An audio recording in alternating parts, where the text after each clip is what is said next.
नमस्कार, स्वागत है आपका आरवी न्यूज भारत में। मैं हूं आपके साथ पंखुड़ी सिंह। आइए बढ़ते हैं खबर की ओर। छत्तीसगढ़ के सोहेला में सब इंस्पेक्टर पुलिस परीक्षा 2021 में पुलिस विभाग द्वारा कुल 577 लोगों की सूची जारी की गई, जिसमें ग्राम सोहेला के निवासी विवेक वर्मा का चयन पुलिस सब इंस्पेक्टर पद के लिए हुआ है, जिसे ग्राम वासियों में भारी उत्साह व्याप्त है। इस खुशी के मौके पर बधाई देने के लिए लोगों की भीड़ उमड़ रही है। हर तरफ मिठाई बांटने और गुलदस्ते भेंट करने का सिलसिला चल रहा है।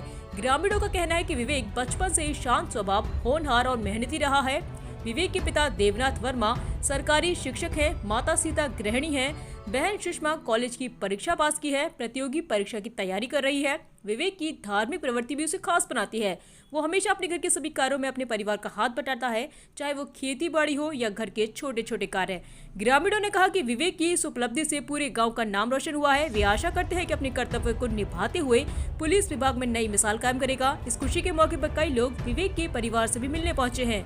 वे सभी विवेक के माता पिता को बधाई दे रहे हैं और उनके प्रयासों की सराहना कर रहे हैं, जिन्होंने विवेक को इस मुकाम तक पहुंचाने में महत्वपूर्ण भूमिका निभाई है। विवेक की मेहनत और समर्पण ने उसे एक ऐसा उदाहरण बना दिया है जिसे देखकर अन्य युवा प्रेरित हो सकते हैं। विवेक के सब इंस्पेक्टर चयन सफलता पर जनप्रतिनिधिगण और ग्रामीण होलेंद्र वर्मा, विजय वर्मा, सोनू, दीपक, जयंत, लालू ने विशेष बधाई दी है। ग्रामीण जनों में भारी उत्साह है। सोहेला छत्तीसगढ़ से रिपोर्टर मिथिलेश वर्मा की रिपोर्ट। मेरा नाम विवेक वर्मा है। मैं सोहेला का ही निवासी हूँ और मैं तो वैसे तैयारी 2018 से ही कर रहा था और शुरुआत मैंने सीजीपीएससी से की थी, लेकिन सीजीपीएससी में कभी प्री निकला, कभी मेंस नहीं निकला, कभी प्री में रुक गया, ऐसे चलते रहा।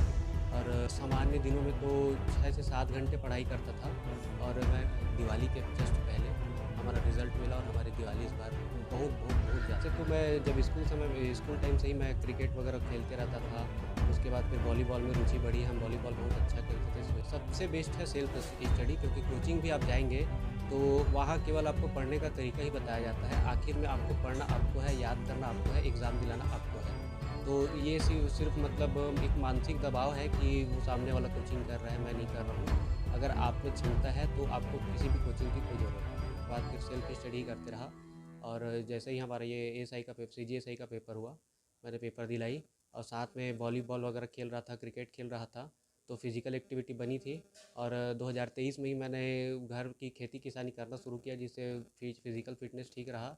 और जैसे ही मेरा मेंस हुआ फिर मैं फिज़िकल की तैयारी में लग गया और उस दौरान फिज़िकल का जब समय आया तो सुबह 4 बजे मैं उठ के फिज़िकल ग्राउंड चले जाता था। वो लगभग 8-9 बजे और किसी दिन 10 बजे भी आते थे और सेम वही हाल शाम को था कि हम 4 बजे जाते थे और 6-7 बजे आते थे। अब ये बोलना चाहूँगा कि गांव में आपको ज़्यादा साथी नहीं मिलते।